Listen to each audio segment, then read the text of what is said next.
우리 이제 성경 함께 보겠습니다. 성경은 누가복음 4장 1절부터 4절까지 말씀으로 광야의 시험이라는 제목으로 우리가 함께 말씀을 나누려고 합니다. 예수께서 성령의 충만함을 입어 요단강에서 돌아오사 광야에서 40일 동안 성령에게 이끌리시며 마귀에게 시험을 받으시더라. 이 모든 날에 아무것도 잡수시지 아니하니 날수가 다함에 줄이신지라. 마귀가 이르되 내가 만일 하나님의 아들이여든 이 돌들을 명하여 떡이 되게 하라. 예수께서 대답하시되 기록된 바 사람이 떡으로만 살 것이 아니라 하였느니라. 아멘. 우리 함께 기도하십니다. 사랑하는 말씀 아버지 하나님 감사합니다. 하나님 이제 우리가 말씀 듣습니다. 하나님의 말씀 들음에 있어서 하나님의 마음을 조금씩 알아갈 수 있는 우리들 되게 하시고 하나님 그것을 통하여 내가 그리스도인으로서 이 땅 가운데 살아가기에 새 힘과 능력을 공급받기 원하오며 또한 내가 그리스도인의 신분을 확인할 수 있는 귀한 시간 되게 하실 걸 믿사오며 살아계신 예수님의 이름으로 감사하며 기도했습니다. 아멘. 우리가 지난주 말씀을 먼저 함께 생각해 봤으면 하는 마음이 있습니다. 지난주는 우리 어떤 얘기를 했냐면 누가가 데오빌로라는 사람에게 편지를 쓰는 내용을 가지고 우리가 함께 고민을 해봤습니다. 특히 세례 요한의 회개의 세례를 왜 데오빌로라는 사람에게 누가는 그 데오빌로라는 사람에게 세례 요한의 세례를 알려주었는지에 대해서 우리가 함께 고민해봤습니다. 우리가 데오빌로라는 사람은 정확하게 누군지 알 수 없다라고 말씀드렸고요. 이 데오빌로라는 사람 같은 경우는 여러분 우리가 성경적 근거를 가지고 알아볼 수 있는 것은 각하라는 단어이기 때문에 이 사람은 유대인이 아니라 어떤 사람입니까? 로마에서 꽤 높은 고관이었다라는 것을 우리가 짐작할 수는 있습니다. 이 사람이 현직이든 아니면은 이미 은퇴했던 사람인지 정확하게는 알 수는 없지만 이 사람이 매우 높은 신분을 가지고 있던 사람이었다는 것은 우리가 그 각하라는 단어를 통해서 추측할 수 있습니다. 이것은 뭘 의미하냐면 당시 이 데오빌로라는 사람은 로마라는 나라에서 꽤 높은 자리를 갖고 있었기 때문에 로마가 유지하고 있는 사회적 풍토와 세상에서 그 로마라는 나라가 이야기하는 것이 그 이야기하는 세계관 속에서 살아갈 수밖에 없었던 사람이었다는 거죠. 즉, 이 사람은 현실적으로 로마인으로서 살 수밖에 없는 사람이었는데 그 현실 속에 누구의 얘기를 던진 겁니까? 하나님의 이야기를 담고 있는 거고 그 이야기를 담음을 통해서 그 데오빌로라는 사람한테 엄청난 도전을 줬던 것이 무엇이냐면 바로 우리가 지난주에 살펴봤던 내용이었습니다. 그 내용은 간단합니다. 어떤 거냐면 보통 이런 1세기 사람들은 눈에 보이는 세계만이 모든 그 전부라고 생각하고 있는데 그 전부인 세상 속에 무엇을 던진 겁니까? 눈에 보이지 않는 하나님의 세계가 있음에 대해서 이야기한 거고 그 현실 속에 하나님의 나라는 과연 어떤 모습이고 또한 하나님을 믿는 우리들은 어떤 신앙을 가지고 살아야 되는지에 대해서 이야기해주고 있었다라는 겁니다. 오늘은 그 이야기를 예수님이 받으신 이 세 가지 시험에 관련된 것을 통해서 좀 더 연장선상에서 좀 생각해봤으면 하는 생각이 있습니다. 예수님이 받은 시험은 세 가지입니다. 우리가 너무나 잘 알지만 성경을 통해서 짧게 읽을게요. 누가복음 4장 3절에 보면은 돌들이 명하여 떡이 되게 하라. 6절과 7절에 보면은 이르되 이 모든 권위와 그 영광이 내가 내게 주리라. 그게 나에게 절하라. 또한 9절 10절에 보면 여기서 뛰어내려라. 사자들이 명하여 너를 지키게 하시리라 하였고 라는 말씀이 있어요. 그러니까 쉽게 말하면 지금 이 세 가지 시험은 간단합니다. 돌을 떡으로 만들어라. 그리고 네가 나에게 절을 하면 내가 이 세상에 있는 모든 권세를 너에게 주겠다라는 권세가 존재하고 있다라는 거예요. 그리고 또 하나는 뭐냐면 바로 성전에서 뛰어내려라. 높은 곳에서 뛰어내리면 천사가 와서 너를 지켜줄 거야. 이 세상에서 말도 안 되는 일들이 일어나고 있음에 대해서 이야기하는 겁니다. 돌을 떡으로 만드는 권세가 있는 거고요. 세상의 권세를 누군가에게 줄 수 있는 힘이 또한 존재하고 있는 거고요. 또한 천사라고 하는 또 다른 질서가 존재하고 있음에 대해서 이야기해주고 있는 겁니다. 이거는 당시 1세를 살아가고 있던 로마의 고관으로 살고 있던 이 데오빌로라는 사람이 이 문문을 접했을 때 엄청난 충격을 받을 수밖에 없었을 겁니다. 왜 그러냐면 이 사람은 당연히 못 밖에 존재하지 않는 거면 눈에 보이는 세상만이 존재하고 있다라고 생각하고 있던 사람이기 때문에 그렇습니다. 우리 역시 또한 이런 걸 의식하던 의식하지 않던 우리는 이런 것들 가운데 굉장히 많이 노출되어져 있습니다. 제가 어릴 때 가장 많이 들었던 질문 중에 하나가 무엇이냐면 특히 전도할 때 들었던 질문 중에 하나가 무엇이냐면 야, 하나님은 눈에 보이지 않잖아. 하나님을 내 눈에 데리고 와봐. 예수를 내 눈에 보여줘봐. 그러면 나는 예수를 믿겠어. 나는 교회를 가겠어. 라는 말을 굉장히 많이 들었습니다. 저뿐만이 아니라 여러분들도 충분히 그런 얘기 많이 들었을 겁니다. 눈에 보이지 않는 신을 어떻게 믿을 수 있어? 이런 얘기도 굉장히 많이 들었을 거예요. 왜 그러냐면 이 세상이라는 곳은 어떤 곳이냐면 눈에 보이는 것들을 뭐 하는 겁니까? 그것만을 인정하는 거고 그것만이 존재하고 있다라고 이야기하고 있다라는 거예요. 그런데 오늘 성경은 우리들에게 무엇에 대해서 이야기를 해주는 거냐면 눈에 보이는 것만이 전부가 아니라 그것을 뛰어넘는 또한 눈에 보이지 않는 것이 존재하고 있다라는 거예요. 세상 사람들은 눈에 보이는 것이 완전하고 그것이 끝이다라고 이야기합니다. 그런데 눈에 보이지 않는 그 다른 것들, 그것이 무엇입니까? 뭐 하나님이시라든가 아니면 예수 그리스도가 어떤 분이신지에 대해서 우리에게 설명해 주는 거고, 우리는 그 예수 그리스도를 믿음을 통해서 내가 뭐를 가지고 있다고 이야기하면 신앙을 가지고 있다라고 이야기하고 있는 거고, 또한 우리는 그런 존재이기 때문에 지금 뭐 하고 있는 겁니까? 우리가 함께 모여서 예배드릴 수 있다라고 우리는 이야기할 수 있는 겁니다. 지금 여러분들이 예수를 믿고 있기 때문에 눈에 보이는 세상이 모두가 전부가 아니라는 것을 우리는 알고 있기 때문에 우리는 당연히 하나님 앞에 나와서 예배드릴 수 있는 거예요. 그런데 당시 하나님의 존재에 대해서 정확하게 알지도 못했고 유대인이 아니었던, 정말 하나님이 누군지도 전혀 생소했던 데오빌로라는 사람에게 지금 누가는 이런 이야기를 한 거예요. 그리고 그 데오빌로 받은 충격은 구체적으로 뭐에 대해서 이야기할 수 있을까요? 당연히 그동안 그가 살고 있던 세계관, 즉 눈에 보이는 세계관과 눈에 보이는 세상과 눈에 보이지 않는 세계가 서로 뭐하고 있다는 거예요? 충돌이 이루어지고 있는 겁니다. 근데 이 충돌이 이루어지는데 그것이 어떻게 이루어지고 있어요? 누가복음이 끊임없이 강조하는 거 뭡니까? 이 세상의 역사 속에서 하나님의 신비, 하나님의 초월적인 힘이 나타나고 있다는 거예요. 이걸 여러분들 잊으면 안 되는 거예요. 저와 함께 누가복음 볼 때 가장 우리가 항상 기억해야 되는 것이 무엇이냐면 이 세상의 역사 속에서 하나님의 초월이 담아지고 있다는 것을 우리는 잊으면 안 되는 거예요. 그렇기 때문에 이 초월적인 세상과 눈에 보이지 않는 세상과 눈에 보이는 세상이 서로 뭐하고 있습니까? 서로 연관되어져 있고요. 연관되어 있음에도 불구하고 이들이 또 뭐하고 있어요? 서로 대비가 이루어지고 있는 거예요. 이 대비가 이루어진 것을 또 우리는 또 뭐 해야 되는 겁니까? 이해해야만 하는 거예요. 그래서 이것도 우리가 오늘 내가 예수를 믿는다라고 고백하는 내 삶 속에서 과연 이걸 어떤 의미를 담을 수 있는지에 대해서 우리가 함께 고민할 수 있는 시간이 되었으면 좋겠다는 생각을 합니다. 우리가 지난주에 인간이나 세계를 이해하기 위해서 꼭 필요한 것이 있다고 말씀드렸습니다. 그것이 무엇이었냐면 바로 세계관이라는 것이었습니다. 그래서 세계관을 정립하는 것은 매우 중요했고요. 세상 사람들이 이 세계관을 정립하기 위해서 엄청난 노력을 많이 했습니다. 많은 철학자들이 등장했고 많은 이론들이 등장했어요. 그런데 이 모든 세계관 중에서 가장 대표적으로 하나를 뽑으라고 하면 우린 자연주의 세계관을 뽑을 수 있습니다. 여러분, 자연주의 세계관은 간단합니다. 무엇이냐면 눈에 보이는 현상을 그대로 믿는 겁니다. 그래서 그 눈에 보이는 것이 진짜고 물질 세계만이 진짜임에 대해서 이야기하는 거고, 그래서 이 자연주의 세계관에 무엇이 존재하지 않으면 영적인 세계가 존재하지 않는 거예요. 그렇기 때문에 자연주의 세계관에서 뭘 배척하냐면 영적인 것과 아니면 초월적인 존재의 영역에 대해서 굉장히 배척하고 이런 것들이 인정하지 않는 것이 바로 자연주의입니다. 자연주의는 또 하나 강조하고 있는 것이 무엇이냐면 바로 원인과 결과에 대해서 이야기하고 있어요. 그래서 인간도 뭐로 보고 있냐면 하나의 원인과 결과 안에서 그 인과 법칙에 안에서 인간도 존재하고 있다라고 이야기합니다. 그래서 인간에게 인간성이 있다라고 이야기하는 것이 아니라 인간도 똑같은 자연의 어느 한 물질에 지나지 않는다라고 이야기하는 것이 바로 이 자연주의예요. 그래서 이 자연주의 안에서 약점이 하나 드러나게 됩니다. 그 약점은 무엇이냐면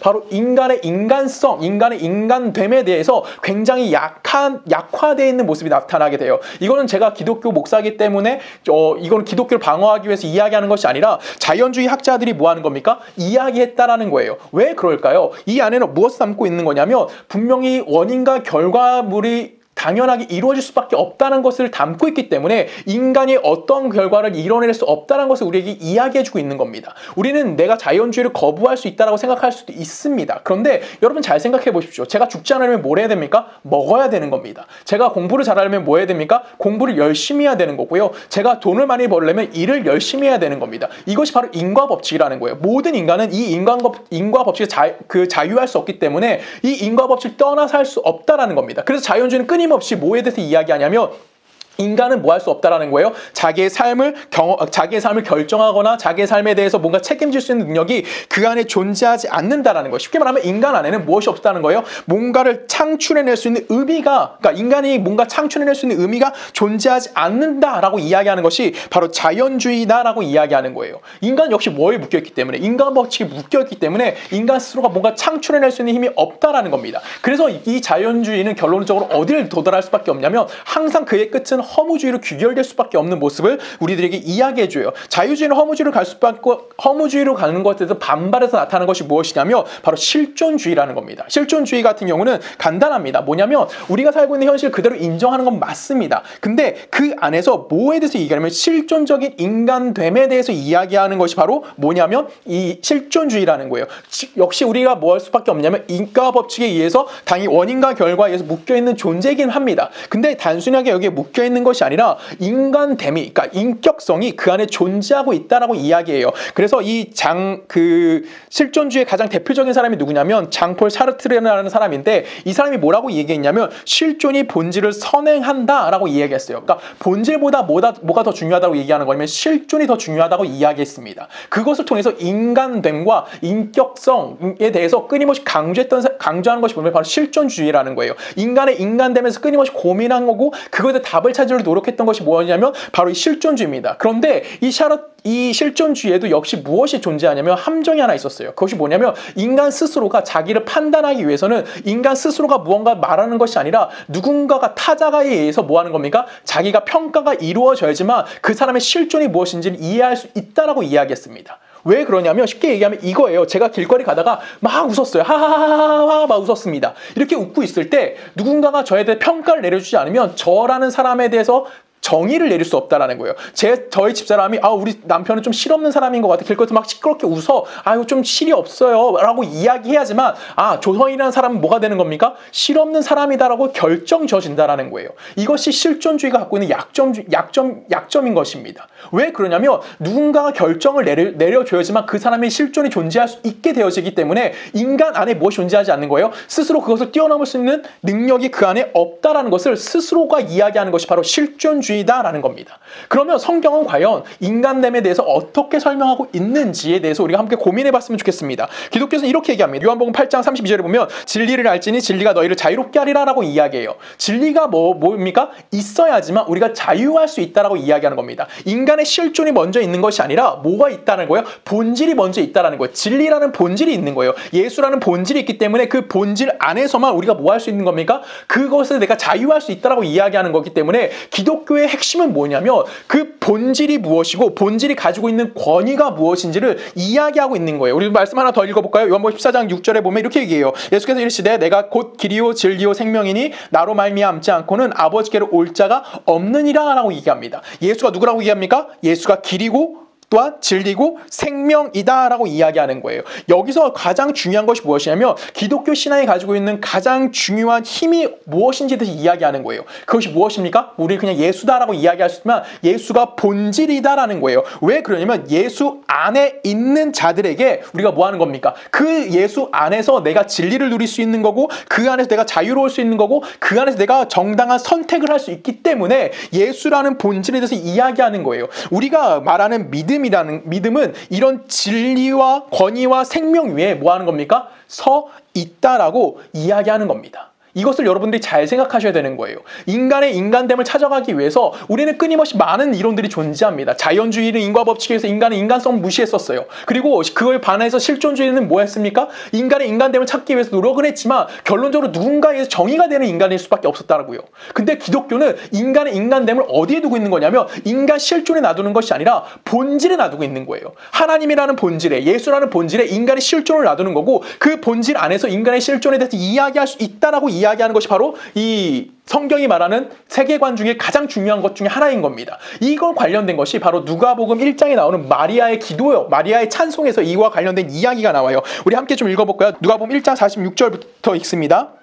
마리아가 이르되 내 영혼이 주를 찬양하며 내 마음이 하나님 내 구주를 기뻐하였음은 그의 여종이 비천함을 돌보셨음이라. 보라 이제 후로는 만세의 날을 복이 있다 일컬이로다. 능하신 이가 큰 일을 내게 행하셨으니 그 이름이 거룩하시며 긍휼하심으로 두려워하는 자에게 대대에 이르는 도다라고 지금 마리아가 찬양을 합니다. 지금 마리아의 찬양의 핵심이 뭘까요? 마리아의 찬양의 핵심은 내 마음에 하나님이 계시다라고 얘기하는 거고 이 하나님이 어떤 하나님인지에 대해서 설명하고 있는 거예요. 이 하나님은 어떤 하나님이라고 마리아는 설명하냐면 온 우주와 만물의 주인이신 분이 바로 이 하나님이시라는 거고 이 하나님이 통치자 되셔서 그 통치자 되심을 통해서 나를 뭐 하시는 거예요? 대해 주시고 있는데 이 대해 주심이 그 하나님의 인격성 안에서 우리들에게 다가오고 있다라고 이야기하는 겁니다. 이와 관련돼서 마리아를 향해서 48절에 보면 뭐라고 얘기합니까? 마리아는 이렇게 고백하여 그의 여종의 비천함을 돌보셨음이니라.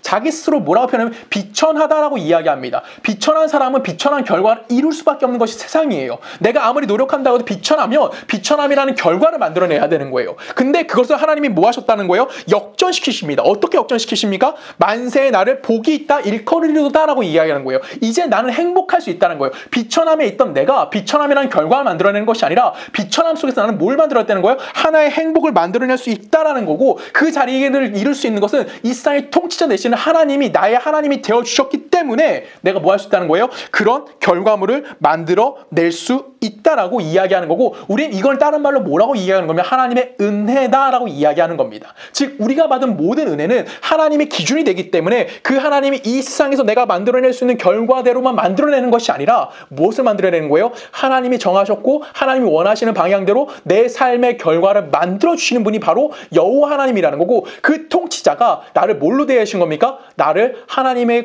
인격성을 가지고 나를 대해주시고 계시다는 겁니다. 우리 계속해서 좀 성경을 읽어볼까요? 51절부터 읽습니다. 그의 팔이 힘을 보이사 마음의 생각이 교만한 자들이 흩으시고 권위 있는 자를 그 위에 내리치셨으며 비천한 자를 높이셨고 줄인 자를 좋은 것으로 배불리셨으며 부자는 빈손으로 보내셨느니라 라고 이야기합니다. 자, 생각해 볼게요. 마리아는 당시 혼전 임신이라고 이야기할 수 있습니다. 그렇죠? 마리아는 당시 혼전 임신입니다. 혼전 임신이라면 당시의 법에 의해선 어떤 결과가 만들어져야 됩니까? 돌에 맞아 죽어야 하는 겁니다.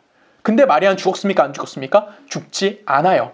그렇죠? 하나님께서 비천한 자를 뭐 하신 겁니까? 그의 삶을 변화시키셨다라고 이야기하는 거고, 이것은 뭐에 대해서 이야기하는 거냐면 하나님이 그를 뭐 했다는 거예요? 행복하게 살 수 있도록 통치자로서 그의 삶에 개입하셨다라는 거예요. 세상이 만들어내는 것을 결과가 전부가 아니라 그것을 뛰어넘는 하나님이 계시다라고 이야기하는 겁니다. 그것이 오늘 성경의 51절에 등장하는 교만한 자고 52절에 권세 있는 자고 53절에 부자가 등장하는 이유인 거예요. 분명히 이 권세자들, 교만한 자, 그 다음에 부자는 이 세상의 법칙대로 이들을 우리는 뛰어넘을 수 있는 자들이 아니라는 거예요. 비천한 자가, 가난한 자가, 나약한 자가 이들을 넘어설 수가 있는 것이 아니에요. 근데 하나님은 뭐 하신 거예요? 이들을 낮추셨다라는 거예요. 근데 이들을 낮추신 것이 그냥 단순히 낮추신 것이 아니라 이들이 다가갈 수 없는 위치에 있던 자들의 삶을 뭐 하신 겁니까? 그 위로 올려주셨다라는 거죠. 그리고 올려주심을 통해서 그들을 뭐 하는 겁니까? 아무것도 만들어낼 수 없었고 실패할 수밖에 없었던 그들이 뭐 하는 겁니까? 무언가 다른 것들을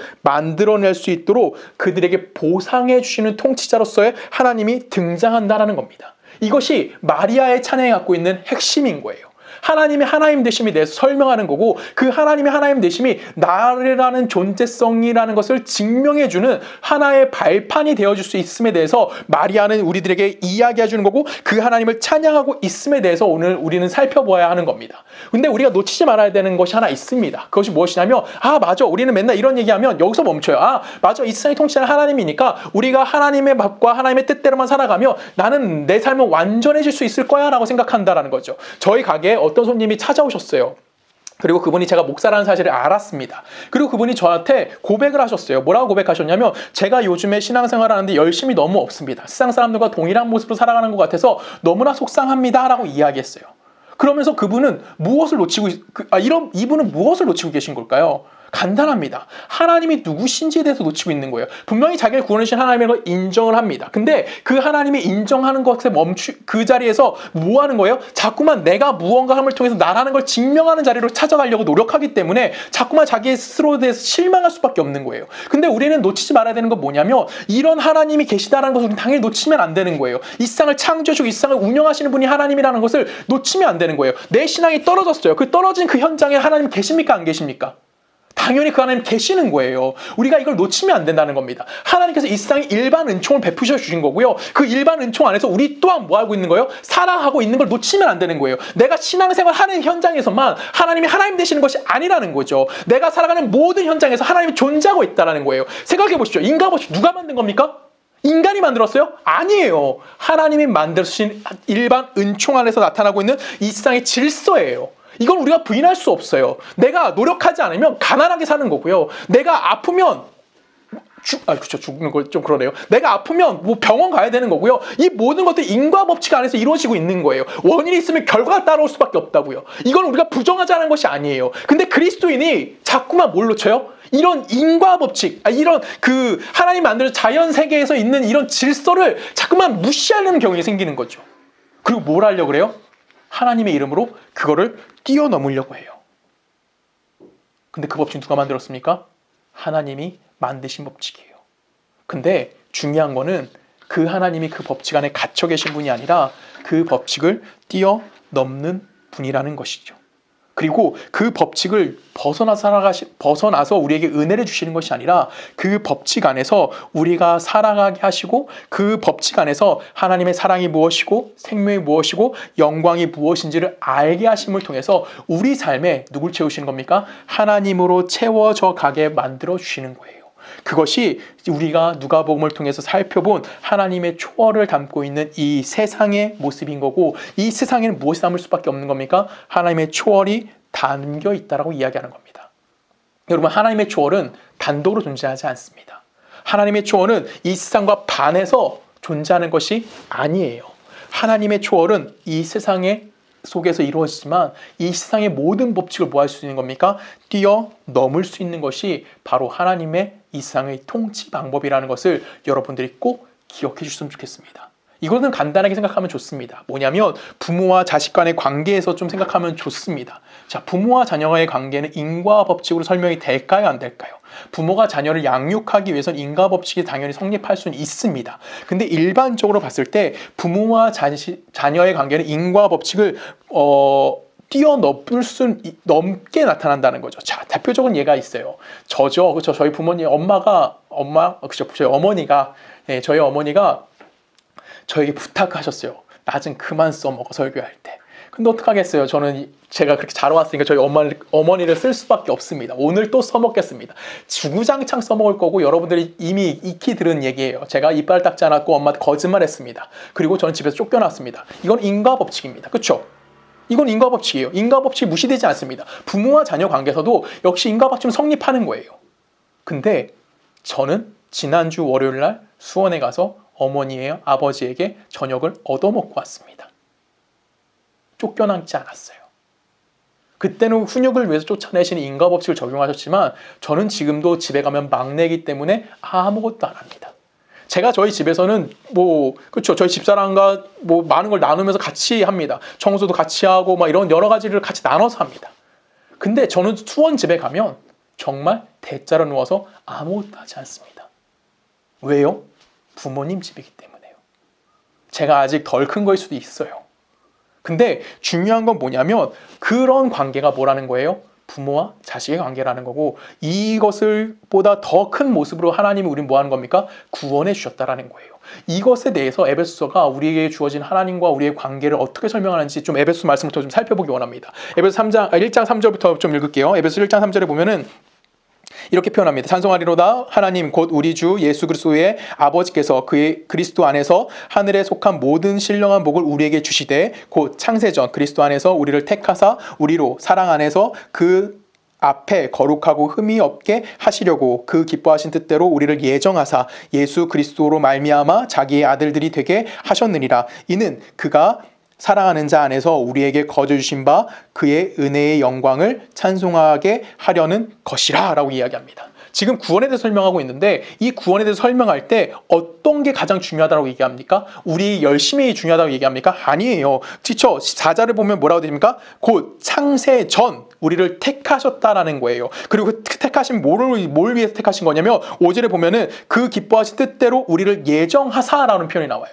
그러면 결론적으로 우리에게 중요한 건 뭐냐면 우리에게 주어진 구원에서 가장 핵심은 뭐냐면 하나님의 정하심과 하나님의 뜻하심과 하나님의 예정이라는 거예요.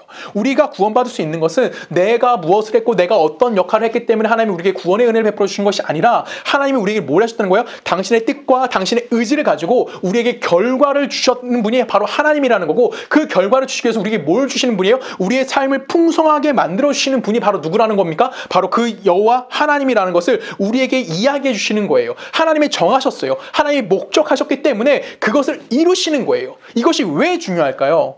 이것이 중요한 이유는 뭡니까? 우리의 구원이 이 자연주의의 인과법칙에 묶여있는 존재로서 끝나는 것이 아니라 우리에게 뭘 하시는 거예요? 하나님이 인격자 되심을 가지고 우리 앞에 서 주신다는 거예요. 그래서 우리를 뭐 해주시는 겁니까? 우리에게 우리가 실수했던 것, 우리가 잘못했던 것, 우리가 하나님을 배신했던 것, 하나님을 멀리했던 것, 그 모든 것들에서 우리를 뭐 해주시는 겁니까? 용서해 주시는 거고요. 또 우리의 나약함을 뭐 하시는 겁니까? 이해해 주시는 거고요. 우리가 하나님 앞에 범죄했던 것들을 하나님은 뭐 해주시는 겁니까? 넘어가 주시는 거예요. 그래서 우리에게 뭘 주시는 겁니까? 하나님이 정하신 복을 주시는 거고 하나님의 통치 아래 우리를 살게 해주시는 겁니다. 이것이 바로 구원이다라고 성경은 우리들에게 이야기해 주는 거예요. 이 세상은 이기심밖에 남아있지 않고요. 규칙밖에 없던 인류, 우리의 세상입니다. 근데 이 안에 누가 들어오시는 겁니까? 하나님이 통치자 되셔서 들어와 주시는 거고요. 들어와 주셔서 용서와 자비와 사랑이라는 것을 우리에게 알게 해주셨고 우리에게 약속해 주시는 겁니다. 6절 말씀 다시 한번 읽어볼까요? 이는 그가 사랑하는 자 안에서라고 해요. 그러니까 사랑하는 자라는 거예요. 우리를 그 사랑하는 자 안에서 거저주신 바 그의 은혜의 영광을 찬송하게 하겠다라는 거예요. 우리가 결론적으로 뭘 할 수 있게 만들어주신 거예요? 하나님 앞에 내 거를 뭐 할 수 있게 만들어주시는 거예요? 항복할 수 있게, 이해할 수 있게 만들어주시는 거예요. 그래서 내가 뭐 하는 거예요? 그 하나님의 은혜와 그 하나님의 영광을 찬송하는 자가 되게끔 뭐 하는 겁니까? 우리에게 다가와 주시는 거예요. 우리를 뭐 하는 거예요? 사랑이란 이름으로 품어 안아주시는 거예요. 그래서 결론적으로 내가 그 사랑을 깨닫게 만들어주시겠다고요. 그냥 어떠한 힘을 가지고 하나님 우리에게 다가오셔서 야, 너 이거 해! 이거 안 하면 죽여버릴 거야! 라고 이야기하는 그런 억압이 아니라, 그런 통치가 아니라 하나님은 인격자 되심을 가지고 우리에게 다가오시고 우리를 사랑으로 품어주시고 그 안에서 내가 하나님을 이해할 수 있을 때까지 우리를 뭐 해주시는 겁니까? 기다려주시는 분이 누구라고 얘기하는 거예요. 그것이 바로 하나님의 이 세상을 통치하시는 하나님의 모습이다라고 이야기하는 겁니다. 예수님이 당하신 두 번째 시험 우리는 다 압니다. 그 시험 좀 읽어볼까요? 누가복음 4장 6절입니다. 이르되 이 모든 권위와 그 영광을 내가 내게 주리라. 이것은 내가 넘겨준 것이 아닌 것이므로 내가 원하는 자에게 주노라. 그러므로 내가 만일 내게 절하면 다 내 것이 되리라. 이건 뭐 경제적인 얘기일까요? 예수님 돈이 없으니까 야, 너 내 돈 줄게 이런 얘기일까요? 아니에요. 뭐 하라고요? 절하라고요. 이 절하라고가 핵심입니다. 절한다는 건 뭘 의미하는 걸까요? 그렇죠. 내가 인격적으로 항복하겠다는 거예요. 단순히 경제적 거래에 대해서 이야기하는 것이 아니라 인격적으로 항복에 대해서 이야기하는 겁니다. 이것이 에베소 1장 6절에 나오는 사랑하는 자 안에서라는 표현이에요. 우리가 하나님이 지금 우리를 뭘 어떻게 대하시겠다는 거예요? 억압하게 안 된다는 거예요. 인격자 돼서 우리를 뭐 하신 겁니까? 사랑해 주신 것을 당신 스스로가 증명해 주시겠다고요. 어떻게 증명하셨습니까? 로마서 5장 8절 뭐라고 고백해요? 우리가 원수 되었을 때 하나님이 그 아들을 우리에게 보내주셨다고요. 그리고 그 하나님의 사랑을 우리가 증명하셨다라고 이야기하는 겁니다. 그 사랑 안에서 그 사랑이 누구의 것이 되게 만드는 거냐면 우리의 것이 되게끔 하시는 거예요. 그것이 누구의 뜻인 겁니까? 제 뜻입니까? 여러분의 뜻입니까? 아니죠. 그것이 바로 하나님의 뜻이라는 것을 우리에게 이야기해 주는 겁니다. 그래서 결론적으로 우리는 어디를 갈 수 있게 되는 걸까요? 에베소 1장 12절입니다. 이렇게 얘기합니다. 이는 우리가 그리스도 안에서 전부터 바라던 그의 영광의 찬송이 되게 하려 하심이니라. 우리가 뭐가 된대요? 하나님의 영광의 찬송이 되게 하신다는 거예요. 여러분, 하나님의 영광이 뭘까요? 하나님의 영광은 단순히 갖고 있는 하나님의 힘이 아닙니다. 하나님이 뭐 억압하고 세상을 뭐 창조하셨다 이런 그냥 하나님의 법칙에 관련된 이야기라는 것이 아니에요. 하나님의 영광은 뭘로 증명되는 겁니까? 그쵸. 저와 여러분 개인을 통해서 증명되어지는 거예요. 인격자 되시는 분이 우리에게 인격자 되심을 우리에게 인격자 되심으로 다가오셨습니다. 그리고 우리를 인격자 되게 만들어 주셨고요. 우리가 내 지성과 내 모든 것을 내어놓고 하나님 앞에 인격적으로 항복할 수 있게 만들어 주시는 거예요. 그것이 하나님이 받으시는 무엇입니까? 영광이라고 이야기하는 겁니다. 이것이 지금 우리가 예수를 믿는다라고 고백하는 그 고백 속에 담겨있는 가장 중요한 의미인 겁니다. 하나님은 어떤 분이십니까? 우리의 실존은 어떻게 존재할 수 있습니까? 우리의 삶은 누구 안에서 살아갈 수 있을까요? 우리는 분명 이 세상에서 살아가는 자들입니다. 이 세상 안에서 나는 지지고 볶고 살아야 합니다. 근데 하나님은 뭐 해주신다고요? 그 지지고 볶음 속에 그냥 나를 방치해 주시는 것이 아니라 그의 사랑하는 자 안에서, 즉 예수 그리스도 안에서 나를 품어주셨고 나를 위해서 태초부터 계획하고 계셨고 예정하셨고 하나님의 뜻을 이루시기 위해서 내 삶의 통치자로 개입해 주신다라는 겁니다. 그것이 지금 누구의 겁니까? 바로 우리들의 삶인 겁니다. 그래서 우리는 당당하게 하나님 앞에 뭘 할 수 있는 거면 기도도 할 수 있는 거예요. 기도가 무엇이죠? 영수증 나열하는 건가요? 아니죠. 기도가 뭡니까? 내가 하나님께 원하는 목록을 이야기하는 것도 역시 아니에요. 근데 우리는 그렇게 기도하기도 합니다. 그리고 우리는 기도의 뜻을 확인하기 위해서 우리는 끊임없이 또 모두 구하죠. 하나님의 뜻이 무엇입니까? 라고 이야기도 합니다. 맞습니다. 기도는 하나님의 뜻에 무엇인지를 우리가 그렇죠. 확인할 수 있는 것 중에 하나가 바로 기도예요. 그렇지만 우리는 마음껏 또 기도도 합니다. 하나님, 나 이것도 필요하고요. 하나님, 나 저것도 필요합니다. 라고 하면서 우리는 그 끝에 뭘 붙이죠? 아멘 합니다. 왜요? 우리는 무한 자이기 때문에, 예수 믿는 자이기 때문에 우리는 그렇게 할 수 있다라는 겁니다. 그것이 하나님이 우리에게 이루어주냐 이루어주지 않느냐의 개념이 아니에요. 우리는 하나님이라는 본질 앞에서 우리의 인생이 그 위에 그 위에 서 있다는 것을 우리는 확인하는 겁니다. 그래서 내가 하나님 앞에 무언가 요구할 수 있는 거예요. 그것을 이루시는 분은 하나님이시지만 내가 그 본질 위에 있기 때문에 내 삶이 어떠한 형편에 있던지 간에, 내 삶이 어떤 은혜 가운데 있던지 간에, 내 삶이 어느 위치에 있던지 간에 그거는 중요한 것이 아니에요. 왜? 우리 인생은 하나님의 위대하심으로 채워져 가는 인생이기 때문에 그렇습니다. 여러분의 여러분됨, 나의 나됨은 우리의 환경에 있지 않습니다. 누구에게 달려 있습니까? 하나님에게 달려 있는 겁니다. 하나님의 성도이십니다, 여러분들은. 하나님이 여러분들을 영광된 자로 만들어 주시는 겁니다. 그 사랑을, 그 은혜를 빼앗기지 않는 여러분 되기 원합니다. 우리 그리스도인들은, 우리 서초 동네 교회가 바로 그런 교회가 되기 원합니다. 여러분 인생에 하나님이 어떤 분이십니까? 우리 인생에 하나님은 어떤 모습으로 여러분들에게 다가오십니까? 오늘 여러분들에게 그 답이 제시되리라 믿습니다. 여러분들의 인생에 계시는 그 하나님, 여러분들의 삶을 이끌어 가시는 그 하나님의 통치가 오늘 여러분 삶에 더욱더 풍성해질 수 있는 귀한 시간이 되게 하실 걸 되기를 원하고, 또한 그렇게 되기를 간절한 마음으로 기도하겠습니다. 우리 함께 기도합니다. 참 하나님 감사합니다. 우리의 인생을 책임져 주시고 우리의 인생에 이 세상의 것으로 끝나는 것이 아니라 하나님의 통치가 실현될 수 있게 인도하시는 은혜 너무나 감사합니다. 하나님, 우리는 너무나 나약하기에 매일같이 넘어지고 매일같이 쓰러지고 매일같이 하나님을 모른다 부인하기도 합니다. 하지만 그것이 내 인생에 변화를 주는 것이 아니라 그 안에서 하나님의 통치를 깨닫게 하시고 하나님의 하나님 되심과 하나님의 사랑을 이해함을 통하여 나라는 존재가 하나님의 영광이 되어져 가는 그 현장으로 이끌어짐을 고백할 수 있는 우리 모두의 삶이 되게 하실 것을 간절히 원합니다. 지금 우리 주 예수 그리스도의 은혜와 성부 하나님의 사랑과 성령님의 내주 되심이 하나님의 말씀 안에, 또한 하나님의 하나님 되심 안에 오늘을 살아내며 그 은혜 안에 기뻐하기를 간절히 원하는 우리 서초동네교회 모든 성도님들의 삶과 그들의 가정과 그들의 직장과 그들이 살고 있는 모든 나라 가운데 지금부터 영원히 함께 하시기를 간절히 축원하옵나이다. 아멘.